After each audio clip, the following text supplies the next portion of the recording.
traveled in the United States in the spring, you've probably seen some of the wonderful native azaleas. In Nebraska, we don't have any, but behind me is Narcissa florum, which is one of the natives, this beautiful, beautiful yellow. Everything else in here, for the most part, is what we call the Light series, the Northern Light series. They were bred for northern conditions, which of course we are and were. And the beauty of this collection behind me, these are almost 40 years old. You can get these wonderful colors. They take little, if any, care if you get them in the ground properly. We started with good soil, a little bit of acidity.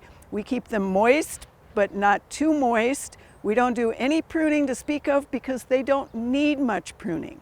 So if you want to use azaleas, make sure you choose wisely, put them in great locations, enjoy this incredible beauty of the flowering before they go quiet for the summer, which they will, and then don't really do anything in the winter at all. You'll see those flower buds set on old wood. If you do any pruning at all then, you're going to destroy them. So on that note, Gannon, let's hear about the weather this week in Nebraska.